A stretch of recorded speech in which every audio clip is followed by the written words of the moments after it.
A Guten Erev Shabbos. The parking space story is a classic, but it teaches us something about ourselves. A man is late for an important meeting, and he can't find a parking space anywhere on the street. As the minutes tick by, he begs God for help. Please, God, just help me find a parking space so I make it on time to this meeting. I'll give tzedakah, I'll go to shul more often, I'll even put on tefillin. Just help me not miss this important meeting. No sooner do the words come out of his mouth than a car pulls out of a curbside space right in front of the building he's heading for. As he backs into the space, he concludes his little prayer of desperation this way: "Oh God, never mind, forget about all that. I found a space myself." Even when it's most obvious, we are not only accustomed, we willfully look away from divine management, as Rev Hirsch calls it in his commentary on the Chumash. We like to think that it's us ourselves who are choosing and doing and moving and shaking and causing our lives and the lives of others around us to unfold. And at the same time, how little of the larger picture do we choose to see?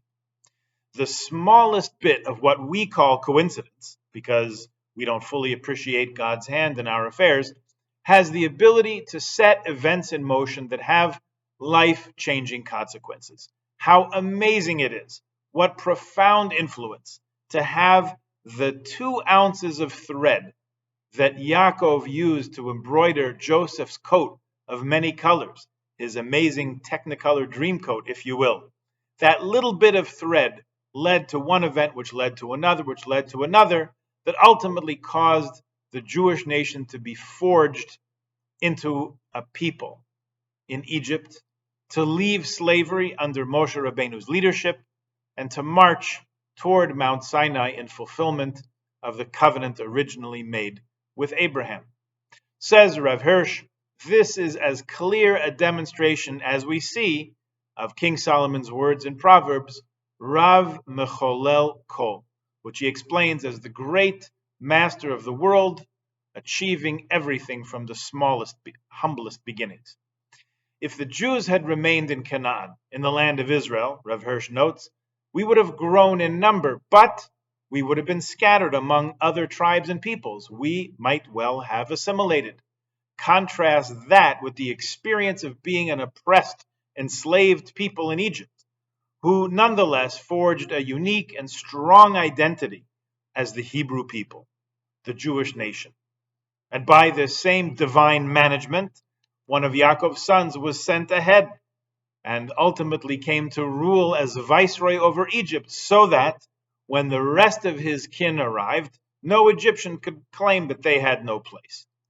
It offers us a chance to think about the idea of being one nation among many, and the unique option of living in Israel, where we are one people with all the benefits and the challenges that presents.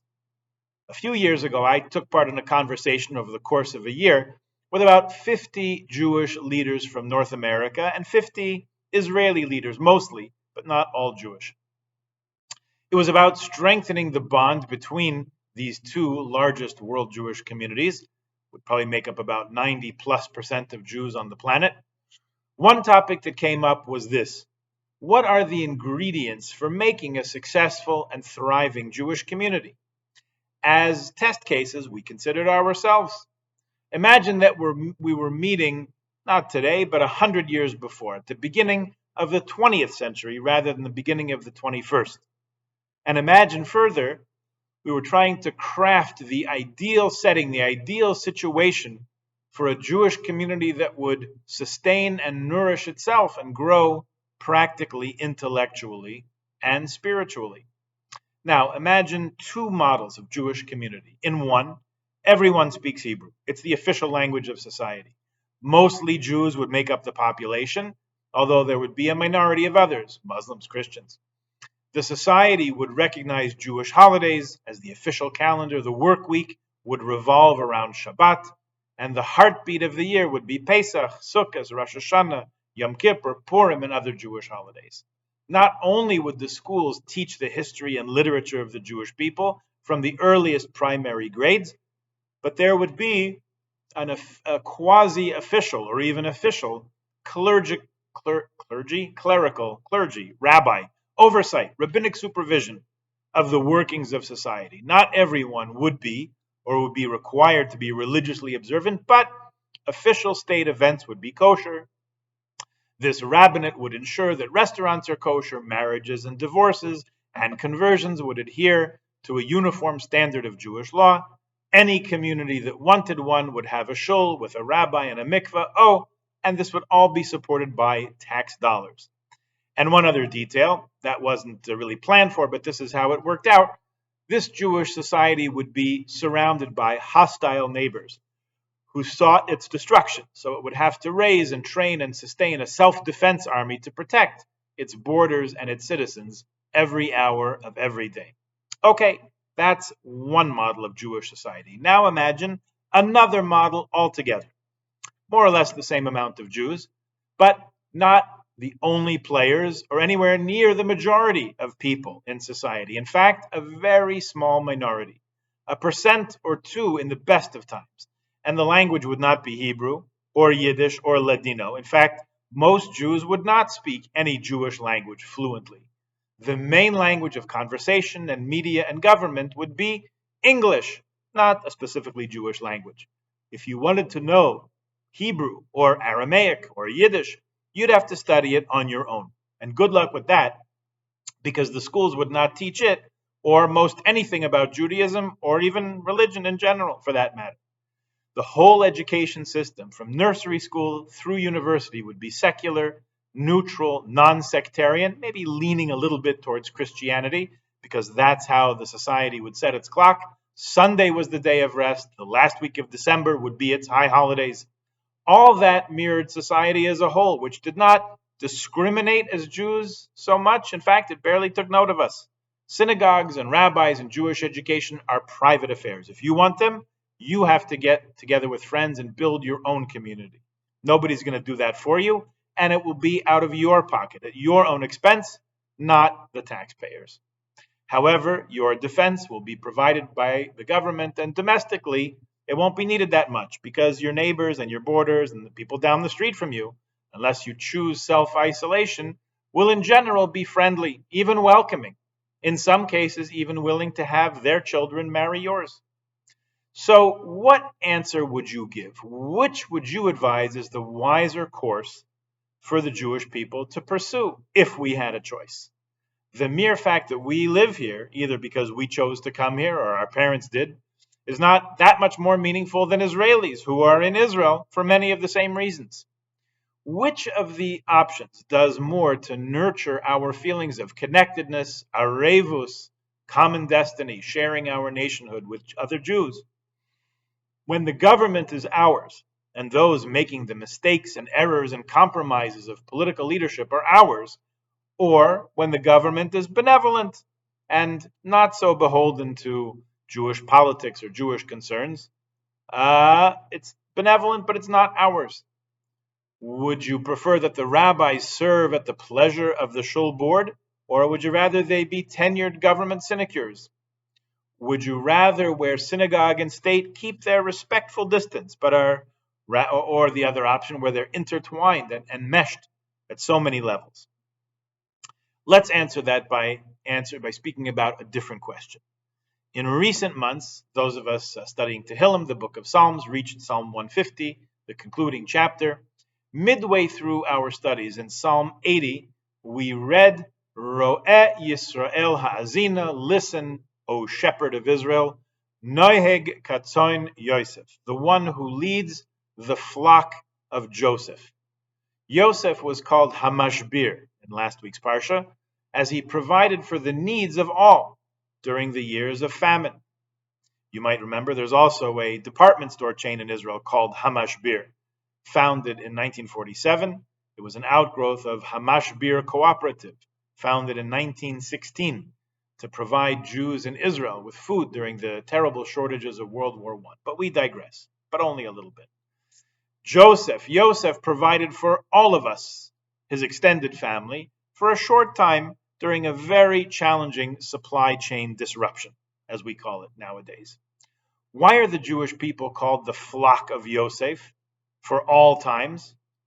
based on this small event with very short in duration?